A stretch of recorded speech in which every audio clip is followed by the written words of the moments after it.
Mına gördüңөр mü? Bunu evde kum çayqap mı? Biyikletti mına mal kötürüm oldu. Müneri opsiya bir 5 metre 6 metre biyik oldu.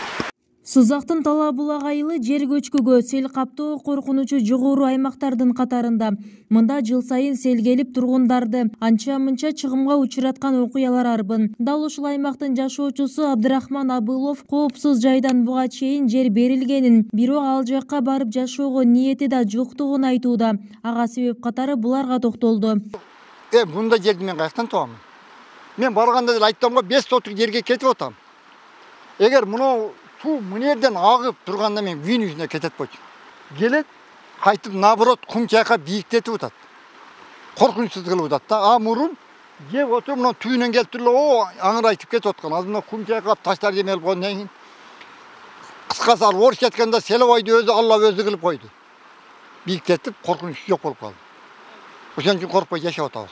Азыркы учурда деле кооптуу деп эсептелип турат. Бирок бул аба азыр мына жер көтөрүлүп калды деп ишенип турат да, бирок бул ишенгенге болбойт, өзүн өзү алдаганга неме болуп калат да.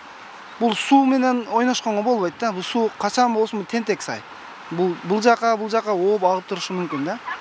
Бул аймак дээрлик 30 жылдан бери кызыл зонада. Үйдүн жанынан аккан ачы сайы улам кеңейип, турак жайга жакындап келгенин айтышат. Муну жергиликтүүлөр да моюндашат. Сайдын кооптуу кызыл зонасында учурда 5 үй бүлө бар. Алардын баары эле өмүрүн тобокелге салып, ата конушун таштап кеткиси келбегендер. 3 метрге чейин келет. Ошон үчүн баягы тагын жеп атат да.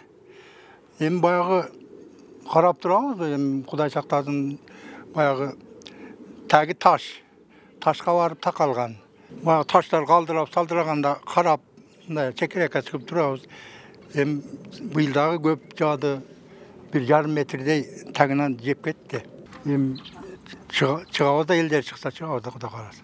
Баяғы үйреніп қалған жер кетін келбей неме олар еткен да, өзімді екен. Кызыл Тоо айыл аймагында жалпы 43 кожолук кооптуу аймактын жашоочусу. Алардын көпчүлүгүнө жер тилке берилген. Быйыл бул сыяктуу тургундарга өзгөчө көңүл буруларын, аларды коопсуз жакка көчүрүү талабы жогору болорун айтышты. Кызыл зонага алынып, кооптуу абалда жашаган тургундарга жаз алдында түшүндүрүү иштери жүрөт. Мындай саамалык бүгүн да уланды. Адистер табигый кырсыктан сактануу багытында ар бир үйгө келип эскертүү кагаздарын таратууда. Анан чындагын ичинде бар, түшүнгөнү да бар, түшүнбөгөнү да бар.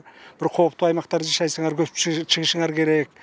Десек, чында арасынан баягы чыкпайбыз дегендери болду, 1-3-4 адам.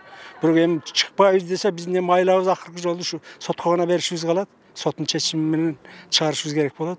Башка биздин айлабыз калбай калды. Жалал Абад облусунда кооптуу аймакта жашаган элдин басымдуусу Сузак районунда, тагыраагы 707 үй бүлө кызыл зона аймагында. Адистер бир жыл ичинде 61 үй бүлөнү коопсуз жайга көчүрүүгө жетишишкен. Калган кожолуктардын 500дөн ашуунуна жер тилкелери берилип, судаларын алышкан. Калгандарына чек бериле элек. Бизде 707 үй бүлө кооптуу аймактарда, кызыл аймактарда жашап жатат да. Өзгөчө кырдаалдар бөлүм милдети ушул эскертүүлөрдү берип, түшүндүрүү иштерин жүргүзүп, кооптуу аймактарга көчүрүү боюнча эскертүүлөрдү беребиз. Буларды эскертүүлөр бергенден булар өз эрки менен көчүп чыгып кетиш керек да. Анан эгерде такыр көчпөгөндөр болсо, аны мажбурлап көчүрүү боюнча айыл өкмөт тарабынан көчүрүлөт да аларчы негизи. Бүгүнкү күнгө чейин облус боюнча 1160 үй бүлө кооптуу аймактарда жашайт. Анын басымдуусу Сузак, Базаркоргон, Аксы, Майлуу шаарларында. Облустун кооптуу дейилген аймактарында жер көчкү коркунучу жогору. Мындан сырткары сел, суу ташкындары, таш кулуу, кыртыш сууларынын көтөрүлүү кооптуулугу да бар. Мурдагы жылы эскертүүлөргө баш ийбеген 39 үй бүлөнүн материалдары сот органдарына өткөрүлүп берилген. Анын ичинен 20дан ашуунуна сот органдары коопсуз жайга көчүрүлсүн деген чечим чыгарган. Быйыл да ушундай чара колдонулат. Бүбүсара Орозалиева, Шерзат Эгембердиев, 7 канал, Сузак району.